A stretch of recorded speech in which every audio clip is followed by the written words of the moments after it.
भारतीय राजनीति के बारे में बात हो और योगी आदित्यनाथ की बात ना हो, ऐसा कहाँ हो सकता है। यहाँ तक कि बंगाल के चाहे चुनाव हो, चाहे केरल के चुनाव हो, वहां पर भी योगी आदित्यनाथ को पार्टी के लिए प्रचार करते हुए देखा गया।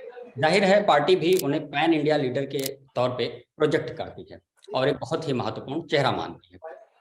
योगी सरकार के लगभग 5 साल हो चुके हैं और इस बात पर अक्सर चर्चा होती है और सवाल भी उठाए जाते हैं कि आखिर 5 सालों में उत्तर प्रदेश में क्या बदला है। नमस्कार, मैं शिव पांडे आप सभी का स्वागत करता हूं द प्रिंट के इस खास साप्ताहिक कार्यक्रम सॉफ्ट कवर में, जिसमें हम हर हफ्ते इस खास किताब पर बात करते हैं। आज हम आपसे जिस किताब पर बात करने वाले हैं उस किताब का नाम है गतिमान उत्तर प्रदेश, 5 वर्ष 100 दिन योगी सरकार के। यह है किताब, आप देख सकते हैं, और इसे लिखा है शीलवंत सिंह जी ने। इनसे आज हम बात करेंगे। आज हमारे साथ मौजूद हैं बातचीत करने के लिए। सर, आपका स्वागत है। धन्यवाद। धन्यवाद सर। ये किताब में आपने लिखा गतिमान उत्तर प्रदेश। गतिमान का क्या अर्थ है? गतिमान क्यों कह रहे हैं? गतिमान सर, इसमें इसका टाइटल इसलिए दिया क्योंकि प्रदेश के सभी समग्र जो सेक्टर्स हैं, जितने भी सेक्टर्स हैं, यदि हम इंफ्रास्ट्रक्चर की बात करें, एग्रीकल्चर की हम बात करें, यदि हेल्थ की हम बात करें, ट्रांसपोर्टेशन की हम बातचीत करें, तो हर एक क्षेत्र में काम हुआ है। तो यानी हर सेक्टर्स में ऐसा नहीं कि कोई सेक्टर बहुत आगे निकल गया, कोई सेक्टर पीछे रह गया। कंप्लीट सभी सेक्टर्स में प्रदेश जो है वो गतिशील है और गतिमान बढ़ रहा है। और भारतवर्ष में जो अन्य राज्य हैं उनमें उत्तर प्रदेश अपने लीडरशिप के रूप में ऊपर जा रहा है। तो इसलिए हमने इसको दिखाया कि ये एक इंजन की तरह अन्य राज्यों को या भारत को खींचते हुए इंजन या इकोनॉमिक इंजन इसे कह सकते हैं। इसलिए हमने कहा कि ये गतिमान इकोनॉमिक इंजन, मतलब गतिमान तो भाई देश में सारे राज्य हैं, सारे राज्य अपनी तरह से प्रोग्रेस कर रहे हैं, जी जी जी विकास कर रहे हैं। तो फिर उत्तर प्रदेश में ऐसा खास क्या है कि उसके लिए एक किताब लिखी जाए?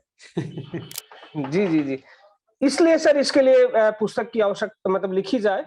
जो काम हो रहे हैं सर, जो किताब लिखने का जो कॉन्सेप्ट है वो ये था कि जो सरकार की पॉलिसी, जो योजनाएं हैं, जो हम पॉलिसीज योजनाएं लाते हैं, नीतियां लाते हैं, उसमें हमारा था कि जनता के पक्ष की तरफ से एज ए थर्ड पार्टी कह सकते हैं या एक सोशल ऑडिटिंग कर सकते हैं, उसका प्रतिनिधित्व करते हुए हमने लिखा है कि जो काम हुए उसका इम्पैक्ट क्या पड़ा है, उसकी तरफ से हमने इसको प्रतिनिधित्व किया है इस पुस्तक में। जी, तो मतलब आपको लगता है कि पिछले सालों में बहुत कुछ बदल गया है उत्तर प्रदेश में? निश्चित सर बदलाव हुआ है इसमें सर, कोई कहने की बात नहीं है। आंकड़े बोलते हैं, बहुत सारे तथ्य हैं, आंकड़े हैं, बहुत सारे विषय हैं जिन पर देखा जाए तो निश्चित बदलाव हुआ है।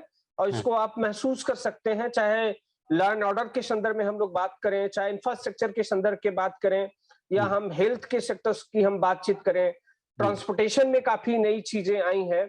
और प्रदेश जो है इस समय आप ये कह सकते हैं कि महाराष्ट्र के बाद सेकंड जीडीपी वाला स्टेट जो है हो गया है। सर्वाधिक अनाज का हम उत्पादन कर रहे हैं, उतना ही सर उसी लेवल पर खरीदारी जो है वो और बढ़ करके हो रही। जो अनाज खरीदती है सरकार, उसके सेंटर्स में वृद्धि हुई है। तो दोनों तरफ से ये बदलाव सर है। 5 साल पहले हम अनाज उत्पादन के मामले में किस नंबर पर थे? अभी अगर हम दूसरे पर हैं, अब हमारा नंबर मामले में आप कह रहे हैं कि हम सेकंड हैं आफ्टर महाराष्ट्र, तो 5 साल पहले हम किस? हमारी कंडीशन सर दूसरी तीसरी रहती थी और वो भी एकदम पहले स्थान पर आ गए। नहीं, क्या जीडीपी के मामले में हम पहले स्थान पर हैं? ऐसा तो नहीं। नहीं, जीडीपी पर तो हम दूसरे स्थान पर, महाराष्ट्र के बाद। और पहले कितने पर थे?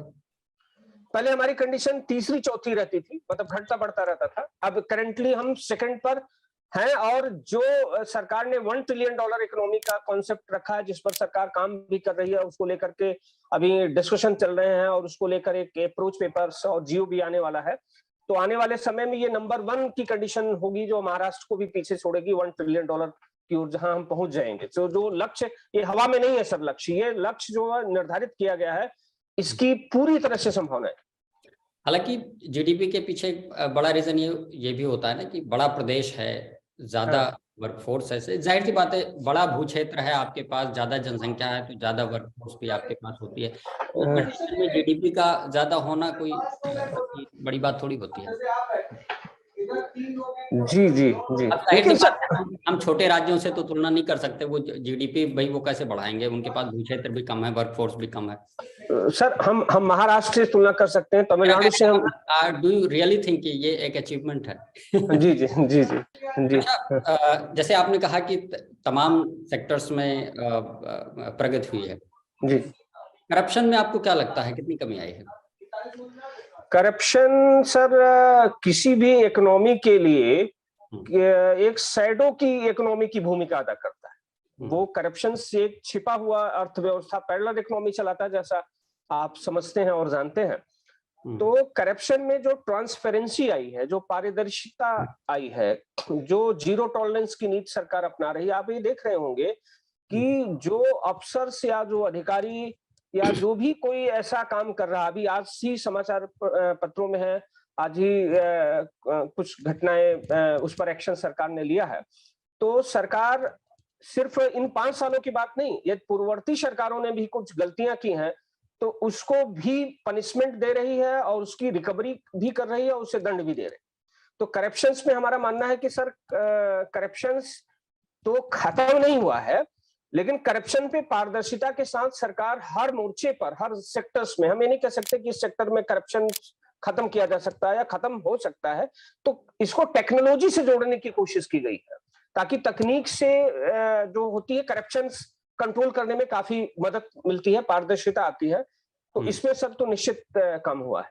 जैसे कैसे टेक्नोलॉजी से जोड़ने की कोशिश की गई, कैसे? हाँ, टेक्नोलॉजी जैसे सर अभी आप बेसिक शिक्षा की हम लोग बातचीत करें, तो बेसिक शिक्षा में आप ये देखते थे कि बच्चों को जो है वो उनको जो स्वेटर दिया जा रहा है या उनके जो कपड़े दिए जाते थे, उनको भोजन की जो व्यवस्था थी, उसको कनेक्ट करके सीधे उनके अकाउंट में पैसा ट्रांसफर कर दिया।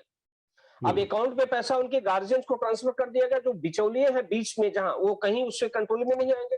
तो बेसिक शिक्षा हमारे यहाँ बहुत बड़ा एक, ये देखा जाए तो बहुत बड़ा बजट इसका अच्छा खासा होता है। तो 20 सेक्टर सब खत्म हो, तो ये टेक्नोलॉजी से जो डायरेक्ट ट्रांसफर जो स्कीम है, इसको हर विभाग में यदि धीरे धीरे लाया जाएगा, चाहे वो यदि हम उसमें बात करते हैं, समाज कल्याण की बात करते हैं, चाहे वृद्धा पेंशन की हम बातचीत करते हैं, या जो सरकार उसमें स्कॉलरशिप देती है, तो ये स्कॉलरशिप सीधे उसके अकाउंट में जा रहा है। तो बीच में कहीं भी जो अधिकारी गण या जो भी चीजें होते हैं, वो कहीं इन्वॉल्वमेंट उसका, हाँ ये जरूर हो सकता है कि उसको एग्जीक्यूट कराने में शिथिलता हो सकती है, लेकिन वो उसी को मिलेगा, इसकी गारंटी है। हालांकि इस पर एक सवाल ये भी उठाया जाता है, गाय बगाए हमारे सामने आते हैं। हाँ जी, कि डायरेक्ट ट्रांसफर की वजह से क्या है कि जो पैसे हैं, हाँ, पैसे डायरेक्ट खाते में जाते हैं, वो कहीं ना कहीं बच्चों के लिए जिस यूज के लिए दिए गए हैं उसमें ना आकर के कहीं अलग यूज हो जाते हैं। हाँ, ये जब निश्चित करें, ये बात तो इस पर है। अब इसमें 2 चीजें हैं सर, कि इसमें जो गार्जियन है, ये अभी ये इस पर चर्चा हुई है कि वो पैसा जो जा रहा है वो अपने डेली यूज में ला ले रहा है, वो जिसके लिए गया है उसको नहीं मिल पा रहा है। तो इसमें थोड़ी सी जागरूकता की आवश्यकता है, यानी गार्जियन की अवेयरनेस रहे और स्टूडेंट भी अवेयरनेस है। उनको तो मालूम भी नहीं है बच्चों को कि ये क्या हुआ है, पैसा उनके पिताजी को कहाँ से मिला है। तो ये तो है सर, इसके लिए भी अब इसके लिए कोई कानून बनाने की आवश्यकता नहीं है। इसको हम जहां तक समझते हैं अवेयरनेस के थ्रू और उन चीजों को लेकर उनको जब तक अपनी उनकी बच्चों के प्रति जो जिम्मेदारी है, यदि उसका बोध होगा कि एजुकेशन मस्ट है और इसके लिए ही मिल रहा है, बल्कि उसमें प्लस करें और उसमें जोड़ें, न कि उसको खत्म करें या अपने दूसरे यूज के लिए। और एक सवाल और भी उठाए जाते हैं अक्सर कि जो अमाउंट दिया जा रहा है बच्चों के लिए वो बहुत कम है। जी जी। अब उनकी ड्रेस के लिए, किताबों के लिए, यूनिफॉर्म्स के किताबों वगैरह के लिए जितना दिया जा रहा है अमाउंट, वो अमाउंट काफी कम है, उतने में वो मिल पानी बड़ी मुश्किल है। जी जी। ये तो सर, ये तो देखिए सर, ये सरकार की एक सोशल रिस्पॉन्सिबिलिटी का हिस्सा है। तो जो हमारी रिस्पॉन्सिबिलिटी होती है उसकी सर वो अनंत है, उसको हम तो एक सरकार एक सहयोग कर रही है। अब वो उसका लेवल बहुत ज्यादा भी हो सकता है और कम भी हो सकता है, लेकिन ये इसमें देखा जाए कि पहले जो होता था और अब में क्या अंतर आया है। जो इसकी हम चर्चा कर रहे हैं कि हम पहले क्या था और अब क्या नई चीजें उसमें जुड़ी हैं, तो ये प्लस देखने की आवश्यकता है। और इसमें आगे चल करके हो सकता है इसमें, क्योंकि इतना बड़ा प्रदेश है सर, उसमें यदि 0.50 पैसे जोड़ दिया जाए तो उसके कई 100 करोड़ के बजट हो जाते हैं उसमें। यानी बच्चों जो कॉपी दी जाती है, यदि उसमें मान लें कि उसमें 50 पैसे जोड़ लिए जाए तो उसका बजट सर 150 करोड़ हो जाता है। तो ऐसे में जो किया जा रहा है वो, और इसमें हो सकता है आने वाले समय में सरकार इस पर प्लान करे कि इसके मदों को भी डिवीजन किया जाए और इसको बांटा जाए कि किस सेक्टर्स में कहां कहां देने की आवश्यकता है, और ये पैसे का डिस्ट्रीब्यूशन भी किस तरह से किया जाए, इस पर भी आने वाले समय में सरकार हो सकता है इस पर भी काम करे, और होना भी चाहिए। बेरोजगारी को लेकर के भी सवाल उठाए जाते हैं, तो आपको क्या लगता है कि मतलब योगी सरकार की कुछ ऐसी योजनाएं जो रोजगार की दिशा में यूनिक हो, जो रोजगार की दिशा में उठाई गई हो? निश्चित सर, रोजगार की जो हम लोग बातचीत करते हैं, सबसे इंपॉर्टेंट जो योगी सरकार में यदि आप देख रहे होंगे तो रोजगार सर सीधे सरकारी नौकरी प्राप्त कर लेना वाला लोगों के दिमाग में ये चीजें हैं, क्योंकि सेल्फ एम्प्लॉयमेंट भी एक प्रकार से रोजगार को क्रिएट करता है, जिसमें हम सबसे बड़ा चीज कर सकते हैं सर, इसमें जो ओडीओपी सरकार की योजना है। कोई भी देश या प्रदेश जो है पूरी जनसंख्या को सरकारी नौकरी प्रोवाइड नहीं कर सकता है, वो नहीं कर सकता, नहीं कर सकता, नहीं। बात है कि इकोनॉमिक ग्रोथ कैसी हो कि हम सेल्फ एम्प्लॉयमेंट जनरेट कर सकें, ज्यादा से ज्यादा नौकरियां प्राइवेट सेक्टर्स में भी और अदरवाइज भी हम जनरेट कर सकें। जी जी जी जी जी एकदम एकदम यही चीज है। तो सरकार जैसे ओडीओपी के हम कहें तो ये ओडीओपी अपने आप में सर रोजगार भी सृजित कर रहा है, इकोनॉमी को भी बूस्टअप प्रदान कर रहा है, और जो हमारी क्षेत्रीय जो पहचान है उसको भी इम्प्रूव करने की कोशिश करता है, और इसको लेकर के जो लघु आपके सूक्ष्म उद्योग हैं वो भी उससे प्रभावित होते हैं। मतलब कई चीजें इसमें इंटरकनेक्टेड है। यदि हम ओडीओपी की बातचीत करें तो ये काफी लेवल पर इनडायरेक्ट, यानी सीधे सरकार वाला नहीं, लेकिन इनडायरेक्ट काफी लेवल पर सबसे रोजगार प्रोवाइड करता है। हाँ, तो जैसे मतलब किस तरीके, क्या मतलब लोन वगैरह के जरिए या कुछ कैसी सरकार इसमें ये कर रही है कि जैसे जिलों में क्लस्टर बनाने की बातचीत हुई है कि इसको थोड़ा इलेबोरेट करेंगे तो जो लोग हमें देख रहे हैं वो जान पाएंगे कि वो भी लाभ ले सकते हैं। अगर ऐसा है तो कैसे लाभ? उसमें लाभ ये है सर कि सरकार, जैसे आप देखते होंगे कि इसी के अंतर्गत जो किसान ये ऋण मेलों का आयोजन करती, उसमें आप उससे फंड ले सकते हैं, या आप सरकार आपको मदद कर देगी कि आप फैक्ट्री लगा सकते हैं, या इसमें टेक्नोलॉजिकल सपोर्ट ले सकते हैं, या आप सब्सिडी उसमें दे सकती है, या आप लैंड में उसमें छूट दे सकती है, टैक्स में थोड़ा सा आपको रिलैक्सेशन दे सकती है। तो एक ही डायमेंशन नहीं है, डिफरेंट डायमेंशन से, और इन वस्तुओं को एक तो इंटर स्टेट हम दूसरे जगह पहुंचा सकते हैं। जैसे ओडीओपी के प्रोडक्ट की हम बातचीत करें तो वो महाराष्ट्र में भी हो रहे हैं, अभी सरकार इसको बाहर ओडीओपी का क्या मतलब है, थोड़ा एक्सप्लेन कर दीजिए। वन डिस्ट्रिक्ट वन प्रोडक्ट की हम बात करते हैं। जैसे प्रदेश के प्रत्येक जिले की अपनी अलग अलग पहचान है, अलग अलग क्षेत्र के लिए जाने जाते हैं, तो हम उस जिले की जो सेंट्रल बिंदु है, जो सबसे इंपॉर्टेंट प्रोडक्ट है, उस प्रोडक्ट को संवर्धित करें और उसको बेहतर करें, उस प्रोडक्ट को टेक्नोलॉजी वाइज करें और स्किल्ड और डेवलप करके उन प्रोडक्ट को मार्केट में लाएं, जो कि लोकल लेवल पर ही वो बिक जाते हैं, तो उसको बहुत एक्चुअल जो उसकी प्राइस है उतनी नहीं मिल पाती, जो वहां का उत्पादक है उसको हम प्रदेश, यानी जैसे उत्तर लखनऊ की चिकन की हम बात करें तो इस चिकन को जो चिकनकारी होती है, बता दूं चिकन का मतलब चिकन के जो कपड़े होते हैं, कुर्ते। हाँ जी जी, चिकन के कपड़े, जी जी। तो इसको सर, जैसे इसको हम दिल्ली से लेकर के अब्रॉड, आप आजकल तो विदेश में भी कोई अंतर्राष्ट्रीय प्रदर्शनी लग रही है तो ये भी वहां पर जा रहे हैं, तो यहाँ के स्थानीय जो लोग होंगे उनको इसमें एम्प्लॉयमेंट मिलेगा। साथ ही साथ सरकार इसमें भी सपोर्ट कर रही है कि आप इसको कैसे, और टेक्नोलॉजी को, जैसे हैंडमेड भी इसमें काम किया जाता है, उसको मशीन से कैसे कर सकते हैं, आप खुद अपना लगा सकते हैं। आज एक इसकी स्थिति आई कि जो लोग कहीं काम करते थे, किसी भी फर्म के साथ मिलकर काम करते थे, वो अपनी अलग चिकन में अलग उन लोगों ने अपनी फैक्ट्री अलग बना करके डेवलप करने लगे। तो ये इससे वो रोजगार भी सृजित हो रहा है और साथ ही साथ उनको उनकी ग्रोथ भी अपनी हो रही है। तो ये वन डिस्ट्रिक्ट वन प्रोडक्ट जो आप बात कर रहे हैं, इस पर पूरे सारे जिलों के बारे में आइडेंटिफाई कर लिया गया है कि जी जी जी जी जी जी एकदम। जो 75 जिले हैं उनको कर लिया गया है और इनको अन्य विभागों के साथ भी सर जोड़ा जा रहा है। मान लीजिए कि कोई विभाग खरीदारी करती है आजकल जो साजो सामान या कोई प्रोग्राम है या महोत्सव है या किसी तरह का, तो इसमें सूचना विभाग इसके लिए भी कर रहा है कि आप खरीदारी इन्हीं ओडीओपी के प्रोडक्ट को परचेज करें, जो भी सामान लेना है।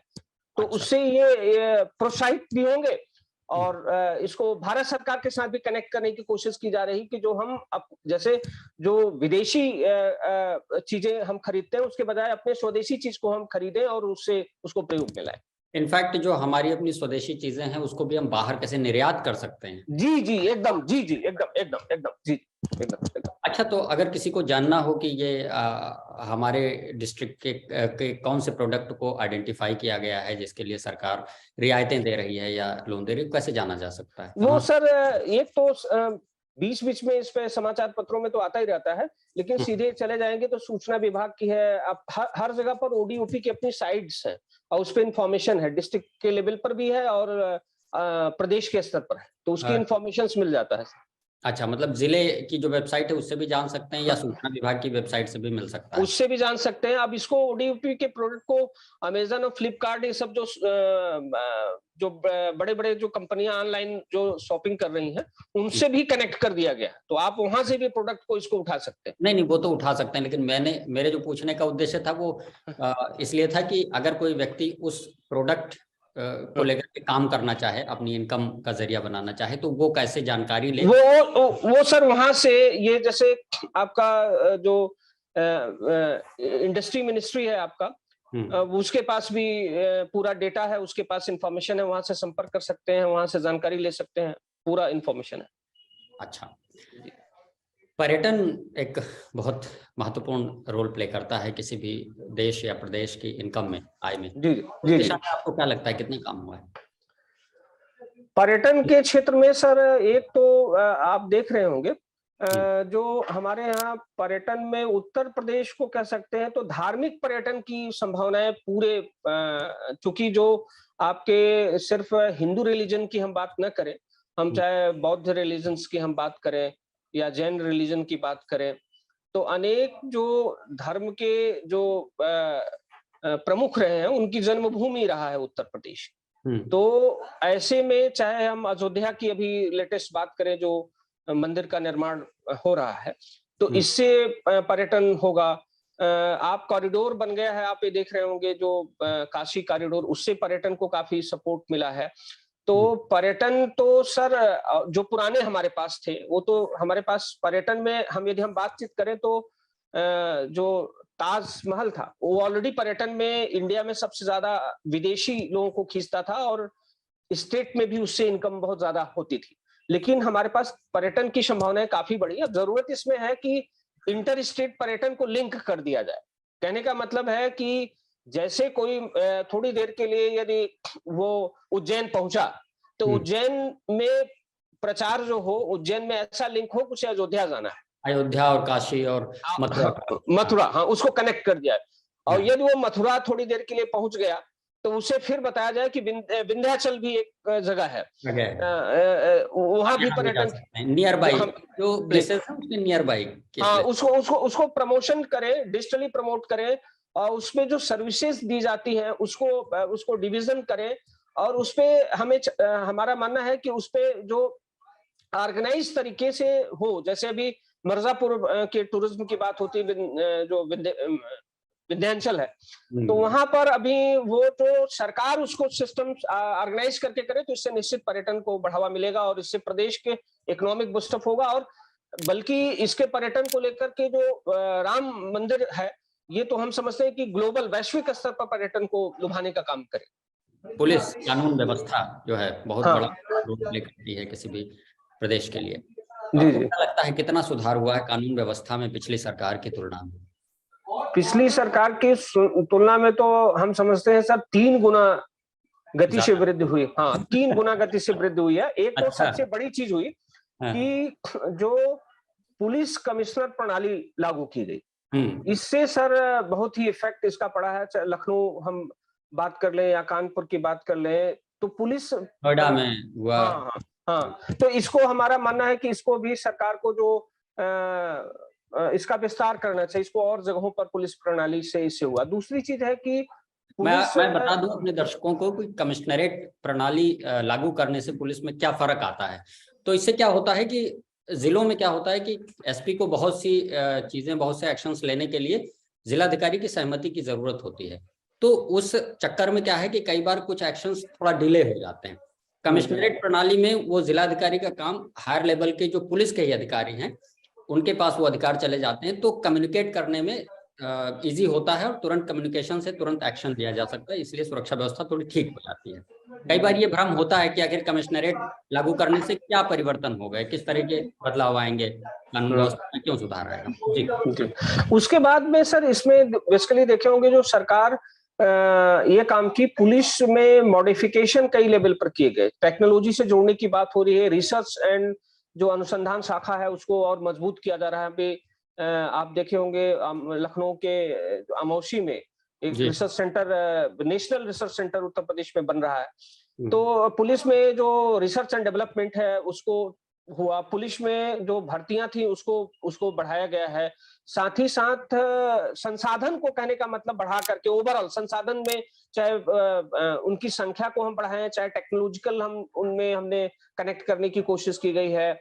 उसी के साथ साथ इसमें जो सबसे बड़ा हमको जहां तक लगता है कि मिशन शक्ति इसमें बहुत महत्वपूर्ण रोल प्ले किया है, जिसमें कानून व्यवस्था में खास करके महिला सुरक्षा की जो हम बातचीत करते हैं, चाहे पिंक बूथ आप देख रहे होंगे, हर जगह पर पिंक बूथ जो बने हैं उनके लिए अलग सेल का 112 की कंडीशंस बहुत बेहतर हुई है, उसको लेकर के आपको तुरंत सर्विस उसको मिल जा रहे, उसमें मिनट्स, थाना अपना अलग। 112 में थोड़ा सुधार की जरूरत है। मुझे कई लोगों से मेरी बातचीत हुई, उनका कहना है कि 112 जिस तरीके से मेरी जिम्मेदारी है कि एज ए पत्रकार अगर मेरे संज्ञान में कोई बात आई है तो मैं जरूर रखूं। सर्विसेज जिस तरीके से है कि आपको तुरंत उस पर एक्शन होना चाहिए, उस तरीके का हो नहीं पाता है, कि वो टाइम लेता है और कई बार लोगों को रिलीफ मिलने में, रेमेडी मिलने में टाइम लगता है। जी। ऐसी शिकायतें, ऐसी कुछ लोगों ने मेरे से बातें कही हैं। जी। इसमें सर दिक्कत है कि जो रूरल और अर्बन में, हमारे ख्याल से अर्बन एरिया में तो चीजें हो मैं अर्बन एरिया की बात कर रहा हूँ सर। अच्छा, अर्बन में, लेकिन ये कहीं हो सकता है कुछ जगहों पर दिक्कत हो, ऐसा तो लखनऊ या हम जहां तक है, लेकिन पूरा प्रदेश लखनऊ नहीं है ना सर। जी देवरिया से लेके गाजियाबाद तक है। जी। इधर हमीरपुर से लेकर के लेकिन आप देखेंगे तो इसका अंतर देखिए सर, उसमें एक दो घटनाओं, ठीक है, एक दो घटनाएं भी उसका हो सकती हैं। मुझे लगता है, बल्कि मुझे लगता है कि जैसे होता है ना कि घर में अगर किसको अगर पता है कि हमारी ये संतान जो है थोड़ा सा सबल है, तो उसके बजाय हमेशा माता पिता या घर का मुखिया जो भी होता है वो उस संतान पर ज्यादा ध्यान देता है, जिसको लगता है कि ये थोड़ा सा इसको देखरेख की जरूरत हो। तो अगर ऐसा है कि ग्रामीण, तो ग्रामीण लागू पर तो फिर ज्यादा फोकस करना चाहिए। जी, निश्चित। तो डेटा क्या कहता है कि करप्शन में, पुलिस में, कानून व्यवस्था में या पुलिस में करप्शन में कितनी कमी आई है, या जो सर हम आंकड़ों की हम बात करते हैं तो अपराधों में कितनी कमी आई है प्रदेश में, आंकड़े क्या? जो आंकड़े तो सर पहले से जो एनसीआरबी की रिपोर्ट्स है वो सारी आंकड़ों की हम बातचीत करें तो उसमें सर मतलब हम आपको बता रहे हैं 3 गुने की लगभग कमी है हर सेक्टर्स में, चाहे यदि अपराध की हम बात करें या चोरी की हम बात करें, हम डकैती की बात करें या किडनैपिंग की जो घटनाएं हुआ करती थी, जो इकोनॉमिक ऑफेंस जिसको हम आर्थिक अपराध कहते हैं, उसमें भी काफी लेवल पर लगाम लगा है, क्योंकि सरकार जो है अब साइबर थानों की स्थापना की है। अब उसकी संख्या जो है वो बढ़कर के 18 हो गई और आने वाले समय में पूरे प्रदेश में साइबर थाने होंगे।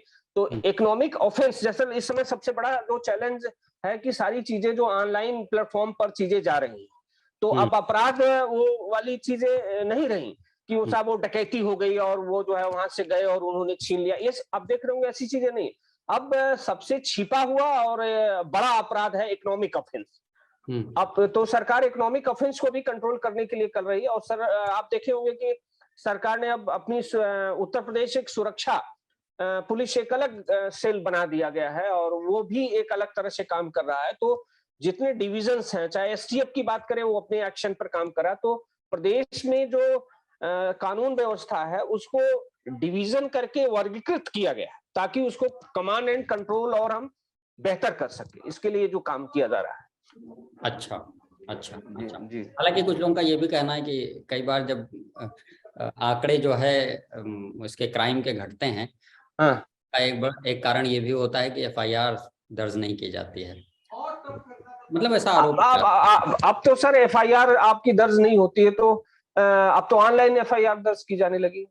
थाने आप ऑनलाइन करिए, ऑनलाइन की भी उतनी ही, ऐसा नहीं है कि ऑनलाइन एफआईआर दर्ज किया जाएगा तो उसका हाँ, बट ये परफॉर्मेंस। होता है ना कहीं पर कि जहाँ पर इतनी बड़ी ग्रामीण जनसंख्या हो वहाँ उनको ऑनलाइन उनके लिए एफआईआर दर्ज करना तो मुश्किल है ही। बहुत से लोगों को तो पता भी नहीं होगा कि ऑनलाइन एफआईआर दर्ज होती है। नहीं नहीं, इसमें इसमें सर आप देखें तो बहुत सारे जो है लोग अब ग्रामीण स्तर पर, आप हाँ। गांव के जो पढ़े लिखे लोग हैं या बहुत ऐसे लोग हैं जो ऑनलाइन, तो अब हमको लगता है कि छोटे कस्बे में भी ऑनलाइन सिस्टम है, और लोग हाँ ये जरूर करते हैं कि ऑनलाइन आपका कोई साइबर कैफे के पास गए। अब साइबर कैफे का हालांकि प्रचलन नहीं है, जो कंप्यूटर सेंटर्स है डेटा जहां पर है वो लोग भी कर देते हैं, भले उसकी वो दर्ज करते समय उसकी जो कंप्यूटर टाइपिंग है उसकी फीस ले ले।